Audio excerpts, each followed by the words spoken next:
addressing some of those questions, we have here Keely Coppess from the Center for Food Integrity. Keely has extensive career in agriculture, and she, I believe, used to be the communications director for Iowa Secretary of Agriculture at the Iowa Department of Agriculture and Land Stewardship back in 2019. And then she joined the Center for Food Integrity as in the area of outreach and engagement efforts, part of the coalition for responsible gene editing in agriculture. So she will tell us more about her role and then how that connects to the consumer side of things. So. Good morning, I am Keely Coppess. I am a program director with the Center for Food Integrity. As Muncie mentioned, I previously served as the communications director for the Iowa Secretary of Agriculture.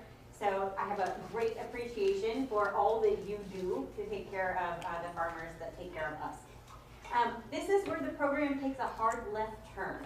I am not a veterinarian, I am a communications person, and so I am going to present some research that we have done today.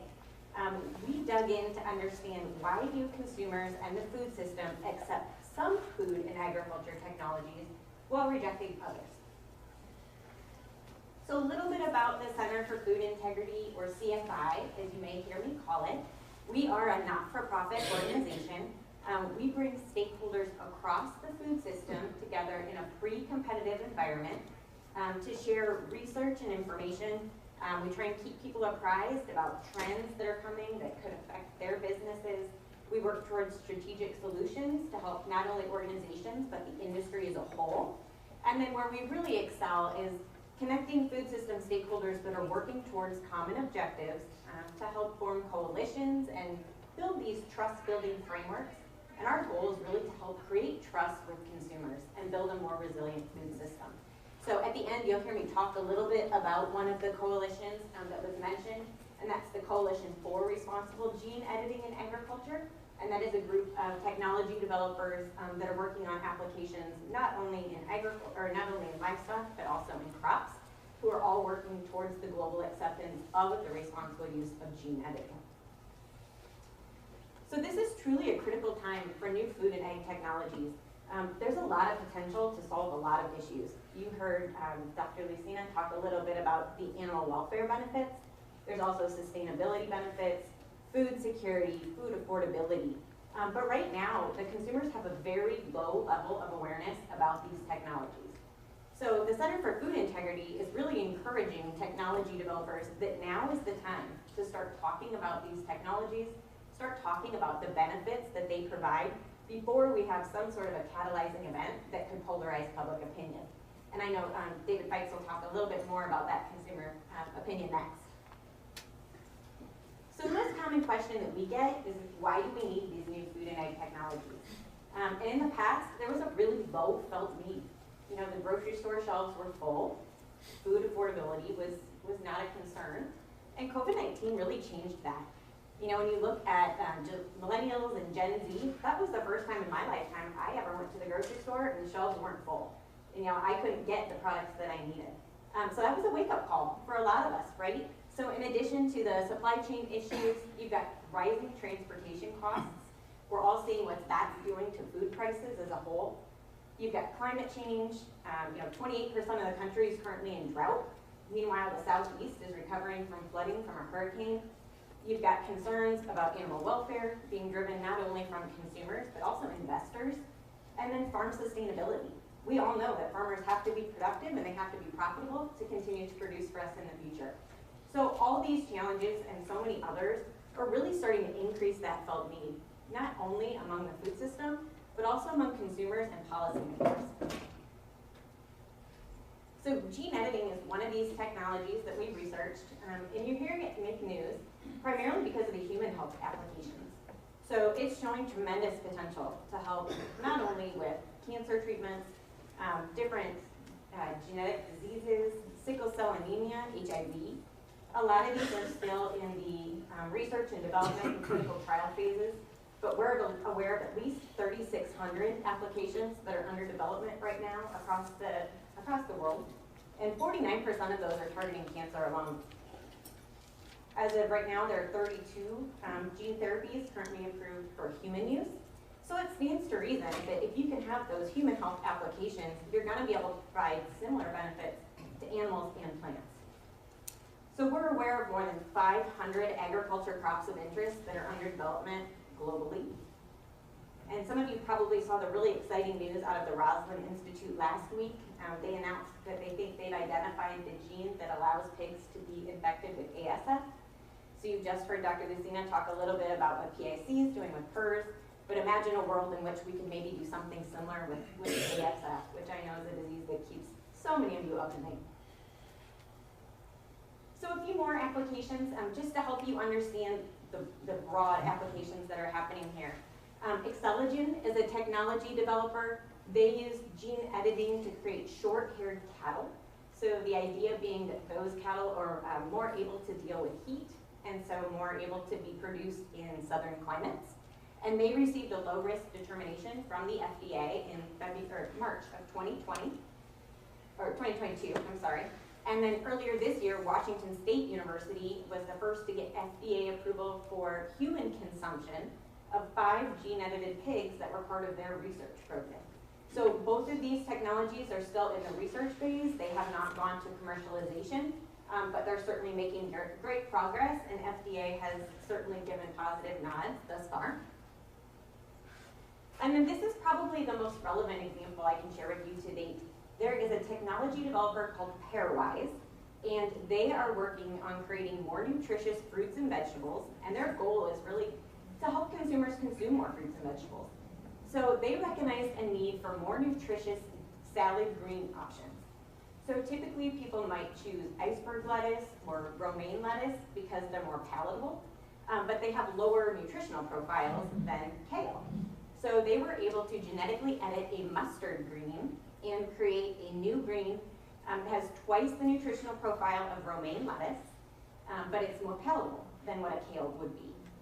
And so this product is currently in the market. It is being sold through food service organizations in target markets. And we know that they have plans to bring that to retail in the future. So these are just a few applications. You can see they have tremendous potential, not only to help agriculture and the production side of things, but also benefit the food system and consumers. But what we know is that we have to earn consumer and market acceptance of these products if they're going to reach their full potential. So I want to bring you back to Pairwise and their Conscious Foods brand. This is probably the best example to date of a technology developer who went out and demonstrated market acceptance before they brought a gene-edited product to market. So Pairwise set up farmers market stands and food stands at festivals in 3 pretty progressive markets: Palo Alto, Seattle, and Austin, Texas. And they served 6,000 of their gene-edited salads to consumers. So they created this very low-risk environment in which the consumer could come and try that product. They had information about how gene editing was used to create the product in their tent. They also had table tent stands with QR codes so that people could scan and understand how the technology was used and how it was used on the product.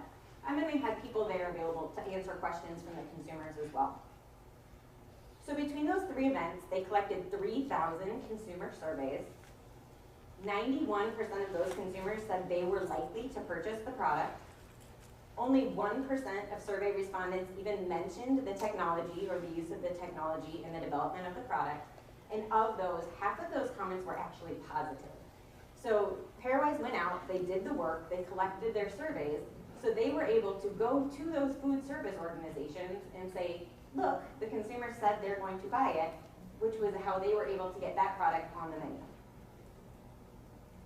So that's an example of a technology that, at least thus far, has been accepted.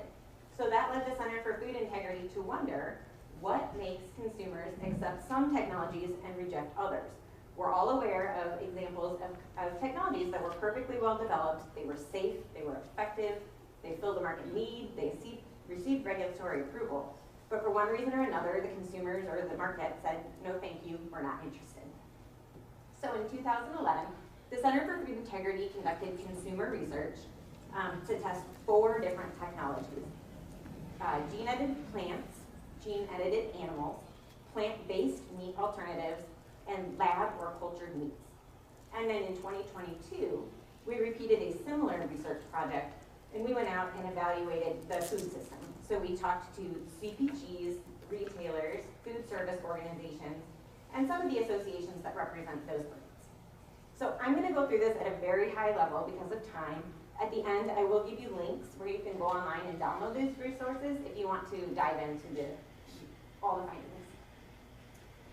So this is a high-level overview of the model that we used to test the consumer research. This was developed by Sechrist and Hartman, and it was published in the June 2020 issue of Nature and Food magazine. So this model evaluated technology aspects, consumer characteristics, the heuristics or mental shortcuts that we all use every day, and weighed how those inputs would be weighed against the resulting risks and the resulting benefits of adopting a new technology. And the prediction was that would give a very high level of confidence whether or not a consumer would reject or accept the technology. So diving into the model, under technology aspects, you have voluntary exposure. This is one thing we've heard over and over again is the need for transparency. Consumers want to know the technology is being used, and they want to be able to make informed choices for themselves and their family. The perceived level of naturalness, so that's the idea of could this be replicated in nature? Perceived dread is that idea of not knowing. If I eat this over the long term, what's the risk to me? What's the risk to my family? And then that perceived level of control, I want to make the informed choice. I want to decide what I eat. I want to decide what my family eats. And then under consumer characteristics, this is looking more at disgust sensitivity.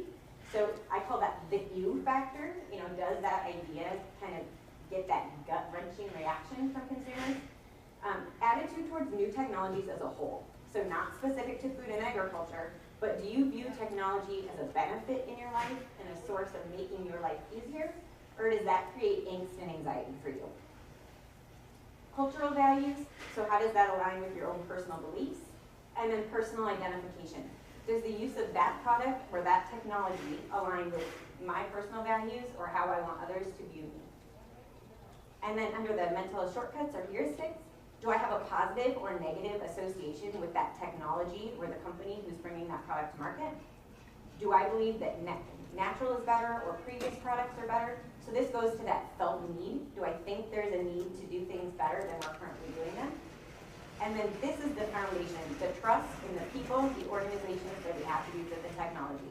If consumers don't trust the organization, if they don't trust you, if they don't trust your spokespeople, they're not going to be open to the new technologies that you're bringing to the market. So that's why trust is so important in the food system.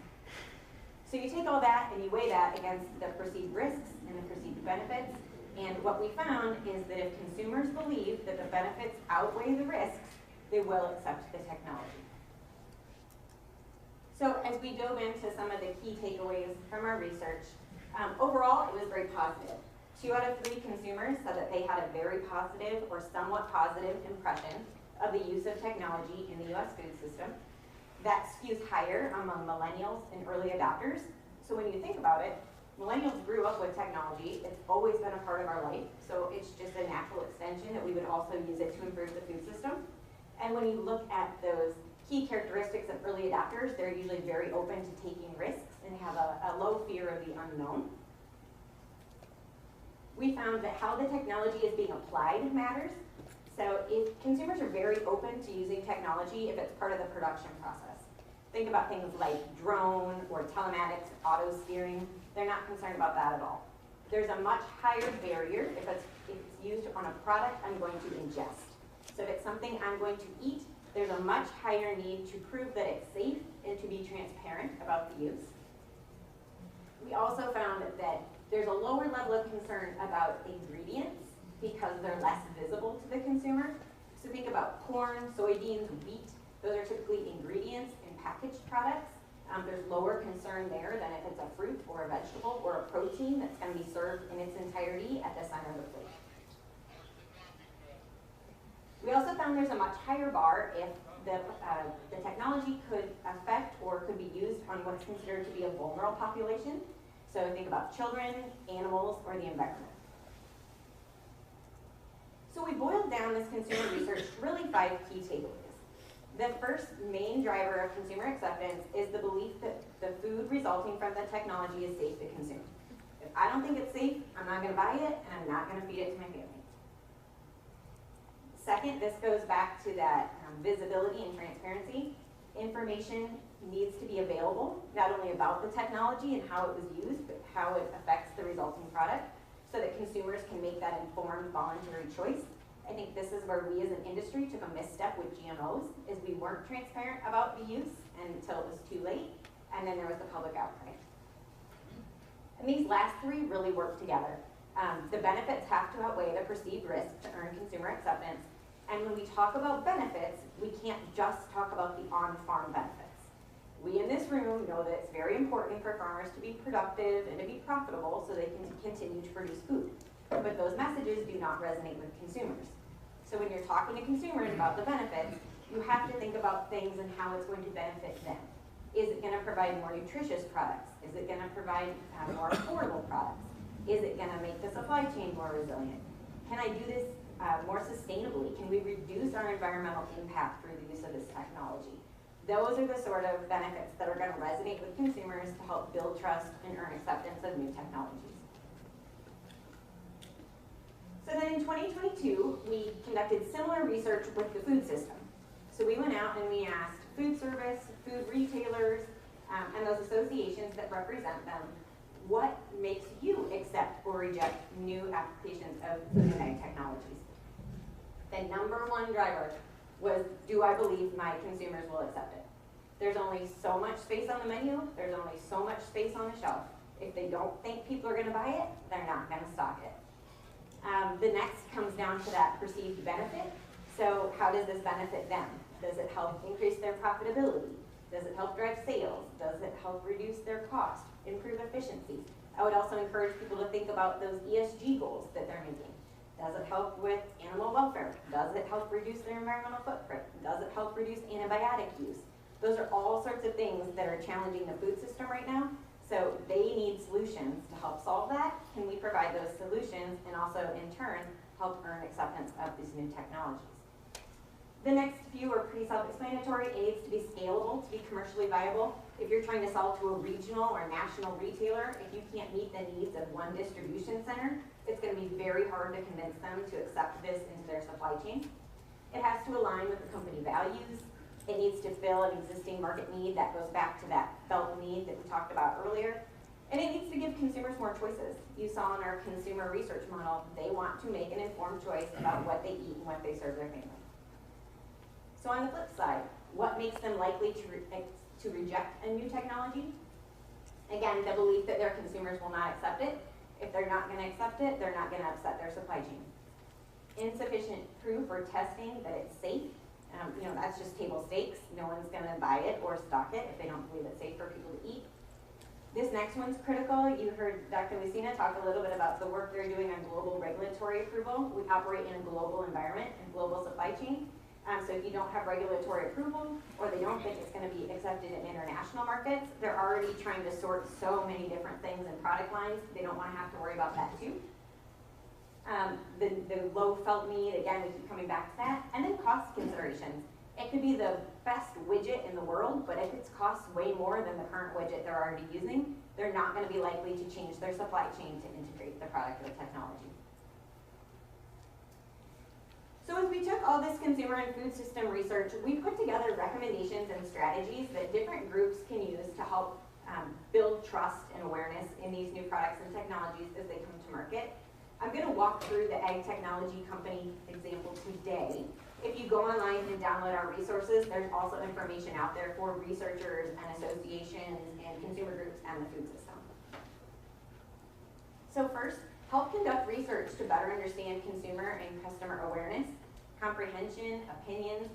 Help understand where they at. Where's their mind? What are they concerned about? And then how do you gather the evidence to help overcome or prove that those are not things to be concerned about? Study successful technology introductions and use those as case studies as you build your go-to-market strategy. I would point everybody back to that Pairwise example. That is one of the best examples we've seen of demonstrating market acceptance before you bring a new product to market. engage with key influencers early in the process. And when you think about those people that are influential in your market and in your space, also consider your upstream and your downstream stakeholders. Do they know what's coming? Are they prepared? And then when you're engaging with food companies, emphasize how this new product or technology is going to help mitigate their pain point. And then finally, introduce it at a reasonable price point. It's got to align with the value that it provides to the market. So I know I ran through that research very quickly. If you go onto our website, foodintegrity.org, or you can use this QR code, you can download our communications guide and our strategic roadmap, and that's where you will find those recommendations broken down by audience. And before I wrap up, I want to tell you about one more tool that we are using to help build trust about the responsible use of gene editing technology. So one way the Center for Food Integrity helps serve the food system is by bringing together groups across the supply chain that are all working towards a common goal. And so that's how we founded the Coalition for Responsible Gene Editing in Agriculture. It is made up of groups from civil society, academia, food companies, technology developers, associations, and farmers. And we're all working together to help build global trust and acceptance of the responsible use of gene editing technology. So when we first brought this steering committee together, we took a look at other market-based trust and acceptance programs that were on the market and tried to determine what made them beneficial and what would help provide value to the market. And where we landed was that this program had to be credible, workable, and affordable for everyone involved. And by having these groups with various backgrounds and interests at the table, what we found was what was credible for one may not be workable or affordable for the other. And so we helped build this very robust and well-rounded framework.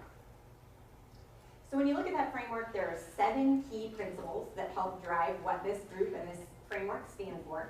Transparency, that's all about being transparent about the use of the technology and the resulting products. Continuous improvement, both in the technology and the resulting product. Safety and quality. Verification, so we have a program where you can get third-party accreditation and auditing that demonstrates you are operating in accordance with the responsible use framework. Trade and market considerations to make sure you are not causing supply chain disruptions as you get ready to go to the market. Stakeholder engagement, so are you talking to your upstream and your downstream stakeholders? Do they know what's coming? Are they prepared? Are they prepared to talk to their customers when they start to get questions, when they start to see this product on the menu or on the food shelf? And then social considerations. The technology has reached a point where you can do about anything you want to do at this point. The question is, should you? So have you taken those implications, positive or negative, into consideration as you started to develop this technology? Have you considered how it could affect animals, society, and the environment?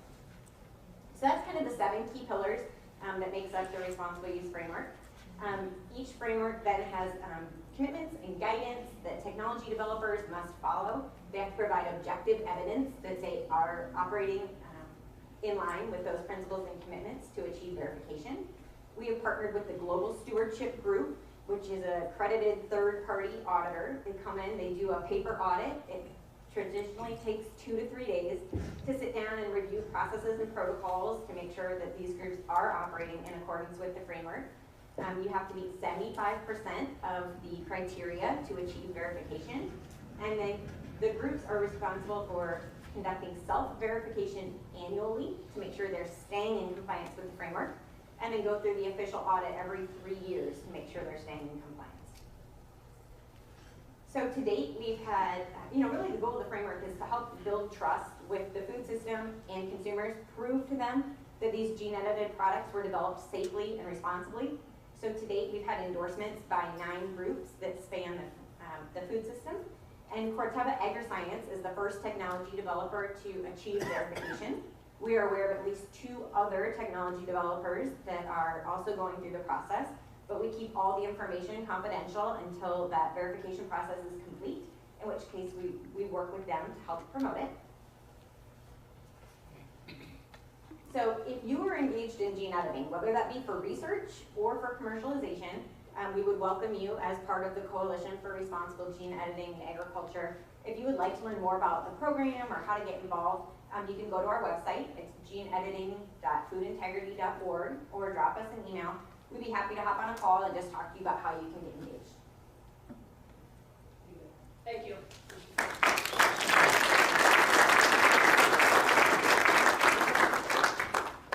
We do have time for questions.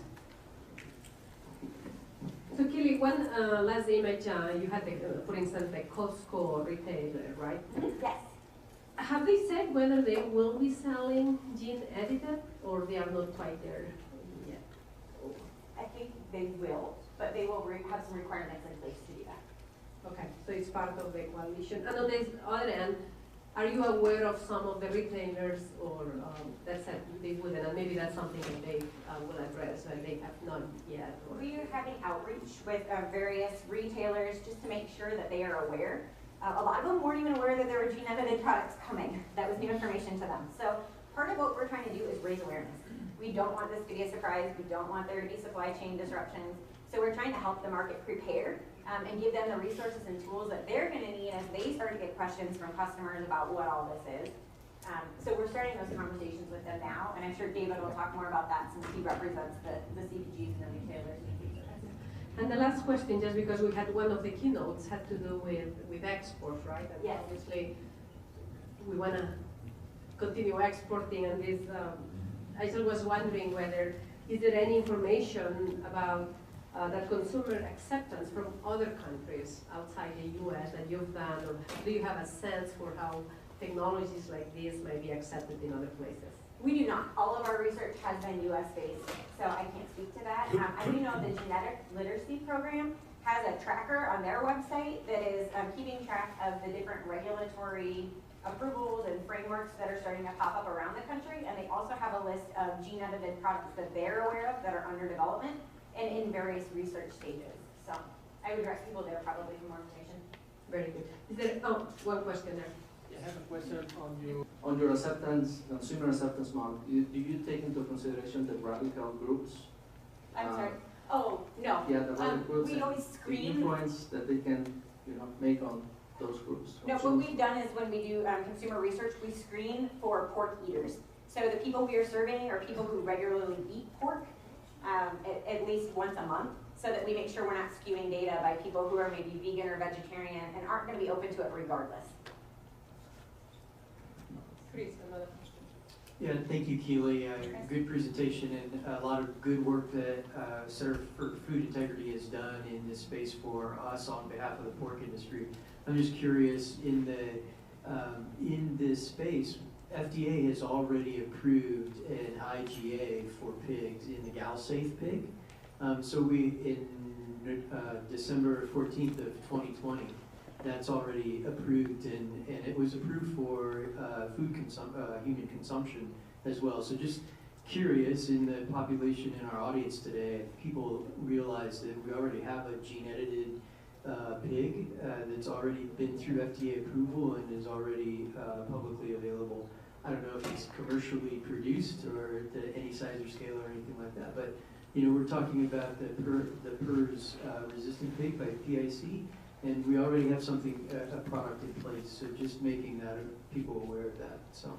And that's our goal, is just to help raise awareness and help educate people so they understand. What we found in our consumer research is consumers are very open to it once they understand the benefits that can be achieved. And so that's the key, is you have to lead with the benefits that can be achieved as opposed to leading with the science that the average person, like myself, does not understand. Very good. Well, thank you again.